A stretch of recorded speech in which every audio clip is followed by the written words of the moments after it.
তুমি জিএসটিতে চান্স পাইতে চাও, এই রুলটা জানা রাখো, তোমার চান্স পাওয়ার সম্ভাবনা কয়েকগুণ বাড়া যাবে। The rule is 10K rule. বলা হয় কোনো স্টুডেন্ট যদি 10,000 কোশ্চেন যে কোনো ভর্তি পরীক্ষার আগে সলভ করে যায়, তাহলে এর পরবর্তীতে সে যতগুলো কোশ্চেনই সলভ করুক না কেন বা যতগুলো কোশ্চেন অ্যাটেম্প করুক না কেন, তার মধ্যে 70 to 80% এই 10,000 কোশ্চেনের মধ্যে থেকে আসে। এই 10,000 কোশ্চেন পারার জন্য তুমি যদি জিএসটির জন্য চিন্তা করো, জিএসটি ঢাবি জাবি রাবি চবি খুবই কুমিল্লা হাজিদানে সহ বেশ কিছু কোশ্চেন ব্যাংক, কৃষি সহ তোমাকে বেশ কিছু কোশ্চেন ব্যাংক করতে হবে। এতগুলা কোশ্চেন ব্যাংক এখন কিনা কোশ্চেনগুলো সলভ করা is too much tough. How about সেটার উপর তুমি এক্সাম দাও। আমাদের জিএসটি এক্সাম ব্যাচে কিউজি টেস্টে টোটাল আমরা 15,800 কোশ্চেন দিচ্ছি। 15,800 কোশ্চেন। একবার পেমেন্ট করলে তুমি পাচ্ছ chapter wise, paper wise, subject wise এবং কম্বাইন্ড মডেল টেস্ট, যেখানে তুমি 15,000 কোশ্চেন এক্সাম দিতে পারবা।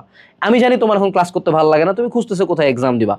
দ্য মোস্ট অ্যাফোর্ডেবল এবং মোস্ট কোয়ালিটিফুল অপশন ইজ কিউজি টেস্টের জিএসটি এক্সাম ব্যাচ। তুমি এই ভিডিওটা সেকেন্ড টাইম দেখতেছো, আল্লাহ দোহাই লাগে, ডেসক্রিপশন থেকে এক্সাম ব্যাচটাতে এনরোল করো। ক্লাস অনেক করলা ভাই, একটু এক্সাম দাও। টাটা।